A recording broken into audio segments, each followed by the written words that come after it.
தயவு செஞ்சு சீமானண்ணன் கிட்ட அவர பாட வேண்டான்னு சொல்லுங்களேன். அவர் பாடுனத கேட்டா அத விட்டு நகரவே முடியல. திரும்ப திரும்ப கேட்கணும்னு தோணுது.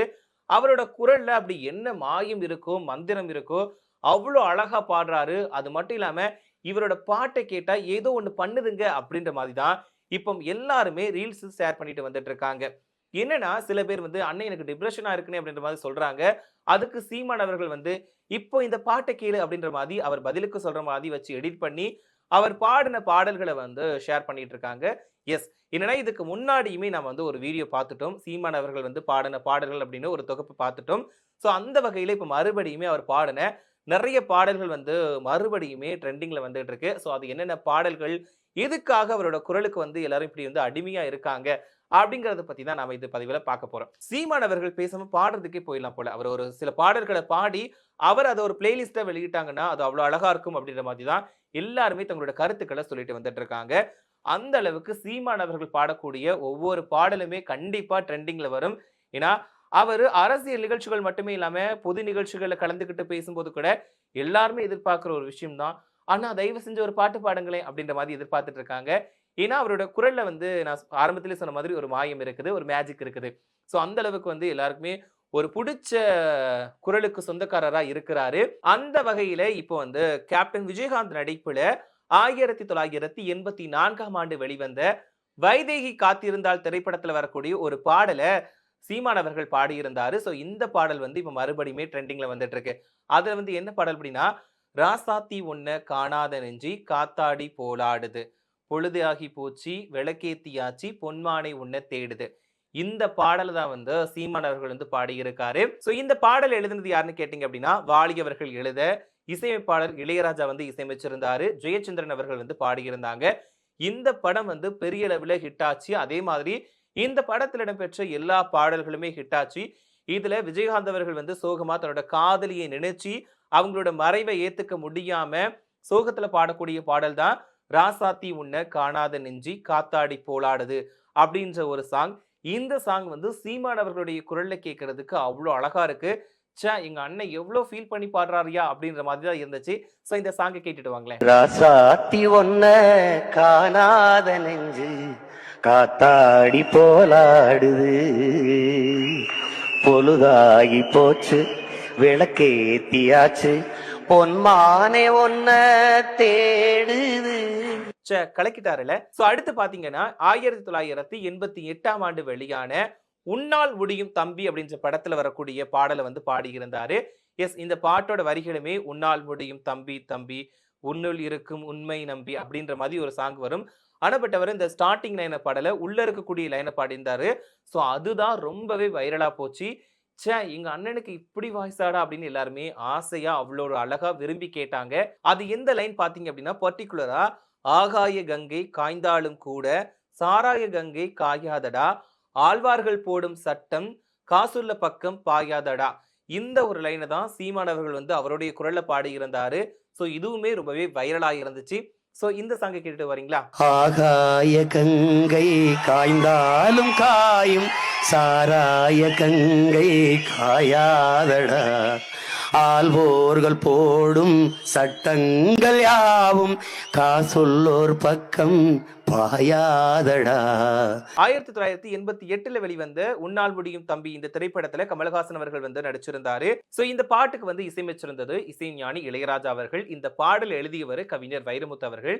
இந்த பாடல பாடியவர் யாருன்னு கேட்டீங்கன்னா, எஸ்பிபி அவர்கள் தான் பாடியிருந்தாங்க. இந்த பாடல் வந்து அந்த டைம்ல வந்து ரொம்பவே பெரிய அளவுல ஹிட் கொடுத்திருந்துச்சு. சோ இப்ப வந்து சீமான் அவர்களுடைய குரல்ல இந்த பாடல் வந்து இணையத்த ஆக்கிரமிச்சிட்டு இருக்கு. அடுத்ததா பார்த்தீங்க அப்படின்னா, 1971ஆம் ஆண்டு வெளிவந்த "பாபு" அப்படின்ற திரைப்படத்துல வெளியான ஒரு பாடல வந்து பாடியிருந்தாரு.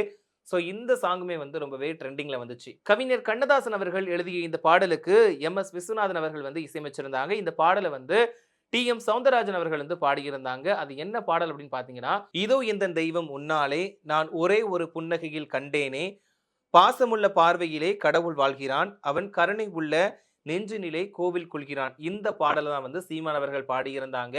சோ இந்த பாடலுமே ரொம்பவே ட்ரெண்டிங்ல வந்துச்சு. சோ இந்த சாங்க கேட்டுட்டு வந்துருங்க. இதோ எந்தன் தெய்வம் முன்னாலே நான் ஒரே ஒரு புன்னகையில் கண்டேனே, பாசமுள்ள பார்வையிலே கடவுள் வாழ்கிறார், நல்ல கருணை உள்ள நெஞ்சினிலே கோயில் கொள்கிறார். அடுத்ததா 2000 அந்த ஆண்டுல வெளிவந்த சீமானவர்களுடைய இயக்கத்துல வெளிவந்த வீரநடை திரைப்படத்துல வெளியான ஒரு பாடல் தான். இந்த பாடல் மூலமா தான் ரொம்பவே எங்க அண்ணனுக்கு இவ்வளவு அழகா பாட தெரியுமா அப்படின்னு எல்லாருமே ரசிச்சு கேட்ட ஒரு பாடல் தான். எஸ், இதை வந்து நிறைய ஷோக்கள்ல பாடிட்டாரு, நிறைய பொது நிகழ்ச்சிகள்ல பாடிட்டாரு, நிறைய அரசியல் மேடைகள்லையும் பாடிட்டாரு. இந்த சாங் வந்து என்ன சாங்னா, வட்ட வட்ட பாறையிலே வரகரசி தீட்டையிலே சொந்தமுள்ள அத்த மகனே நீங்க சோறு கேட்டு நிக்கலாமா டக்குமுக்கு திக்கு தாளம், நீங்க அந்த மாதிரி ஒரு சாங். அதுக்கு அவங்க திருப்பி பாடுற மாதிரி, சொரணக்கட்ட மாமன் பொண்ணை எனக்கு சோறு வேண்டாம் உன் சொல்லு மட்டுமே போதும் அந்த டக்குமுக்கு திக்கு தாளம், இந்த லைன்ல வரக்கூடிய அந்த சாங் வந்து, அந்த பாட்டு வந்து இப்படி ஒரு சாங் இருக்கு அப்படிங்கிறதே அவருடைய குரல்ல கேட்டதுக்கு அப்புறம் தான் நிறைய பேருக்கு தெரிய ஆரம்பிச்சது. ஸோ அந்த சாங் வந்து சீமான் அவர்களுடைய குரல்ல ட்ரெண்டிங் ஆனதுக்கு அப்புறமா தான் உண்மையான சாங்கை போய் எல்லாருமே தேடி பார்த்தாங்க. இந்த சாங்ல வந்து நிறைய போர்ஷன் வரும். ஸோ அதுல வந்து நிறைய பேர் பாடி இருக்காங்க. ஸோ அதுல ஒரு பர்டிகுலர் ஏரியாவில் தான் இந்த ஒரு சாங் வரும். இந்த சாங்கோட ஃபர்ஸ்ட் லைன் எப்படி இருக்கும் பார்த்தீங்க அப்படின்னா, காலையில கதிரறுக்க போற பொண்ணே உன் சீனி கிளம்பு உடம்பு போல செவ்வானம் செவந்திருக்கு அப்படின்ற மாதிரி தான் ஸ்டார்டிங்ல இந்த பாடல் வந்து தொடங்கும். இடையில தான் வட்ட வட்ட பாறையிலே வரகரிசி தீட்டையிலே சொந்தமுள்ள அத்த மகனே டக்குமுக்கு திக்கு தாளம், நீங்க சோறு கேட்டு நிக்கலாமா டக்குமுக்கு திக்கு தாளம் அப்படின்ற லைன் வரும். ஸோ இந்த சாங் கேட்கறதுக்கு அவ்வளோ அழகா இருக்கும். அதுலயும் குறிப்பா சீமான் அவர்களுடைய குரல்ல கேட்கறதுக்கு இந்த பாடல் இன்னுமே ரொம்பவே அற்புதமா இருக்கும். ஸோ இந்த பாடலுக்கான வரிகள் யாருக்கு சொந்தம் அப்படின்னு கேட்டீங்கன்னா, நான் முத்துக்குமார் அவர்களுக்கு தான் இந்த பாடல் வரிகள் சொந்தம். இந்த படத்துக்கு வந்து தேவா அவர்கள் இசையமைச்சிருந்தாங்க. மிகப்பெரிய அளவுல இந்த பாடல் வந்து ஒரு ஹிட் பாடல் கூட சொல்லலாம்.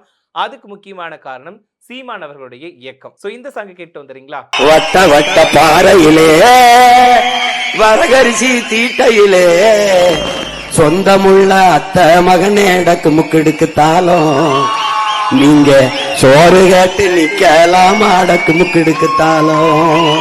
ஃபைனலி இந்த சாங் வந்து நம்ம ஏற்கனவே பார்த்துட்டோம். பட் இருந்தாலும் இந்த சாங் வந்து இன்னுமே ட்ரெண்டிங்ல தான் இருக்குது. இந்த சாங் மூலமா தான் மறுபடியுமே சீமான் அவர்களை தூக்கி வச்சு கொண்டாடுறாங்க. தயவு செஞ்சு அண்ணன் வந்து அந்த பாட்டை வந்து ஃபுல்லாவே பாடிருங்களேன், எங்களுக்கு வந்து அதை பிளேலிஸ்ட்ல நாங்க வச்சுக்கிறோம், அந்த சாங் விட்டு எங்களால வெளிவரவே முடியல, உங்க குரல்ல ஏதோ இருக்கு ஏதோ பண்ணுது அப்படின்ற மாதிரிலாம் சொல்லிட்டு இருக்காங்க.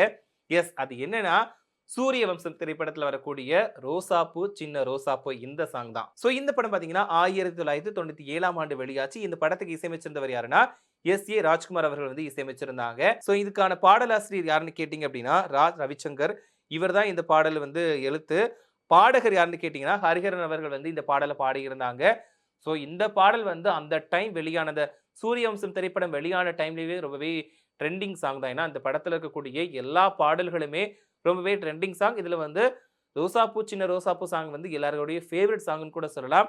அது அப்போ எப்படி ட்ரெண்டிங் ஆச்சோ இப்ப மறுபடியுமே சீமான் அவர்களுடைய குரல்ல மறுபடியுமே ட்ரெண்டிங்ல இருக்கு. ரோசாப்பூ சின்ன ரோசாப்பூ உன் பேரை சொல்லும் ரோசாப்பூ அந்த சாங் தான். ஸோ இதுல வந்து இவர் அந்த ஸ்டார்டிங் லைன்லாம் படிக்கல, இடையில இருக்கக்கூடிய லைன் தான் படிச்சிருந்தாரு. ஸோ அந்த போர்ஷன் தான் அவ்வளோ அழகா இருக்கு. கண்ணாடி பார்க்கையில அங்க முன்னாடி ஊமுகம் தான், கண்ணே நீ போகையில கொஞ்சம் கொலுசாக ஏமானம் தான், மழை பெஞ்சோதானே மண்வாசம் உன்னை நினைச்சாலை பூவாசம் அந்த லைன். அதுக்கப்புறமா பாத மேல பூத்திருப்பேன் கையில் ரேக போல சேர்ந்திருப்பேன் இந்த லைன் தான் அவர் பாடியிருக்காரு. எஸ், இவருடைய குரல்ல இந்த லைன்கள் வந்து அவ்வளோ அழகா இருக்கு, கேட்கறதுக்கு இனிமையா இருக்குது. கண்ணாடி பார்க்கையில அங்க முன்னாடி மோகம்தான், கண்ணே நீ போகையில கொஞ்சம் கொலுசாயம்மானந்தான், மழை பெஞ்சா தானே மண் வாசம் உன்னை நினைச்சாலே பூவாசம்தான். பேசாம சீமான் அவர்கள் வந்து சிங்கரா போயிடலாம்ப்பா, அவர் பாடின பாடல்கள் கேட்கறதுக்கு அவ்வளவு அழகா இருக்கே அப்படின்னு எல்லாருமே சொல்லிட்டு இருக்காங்க.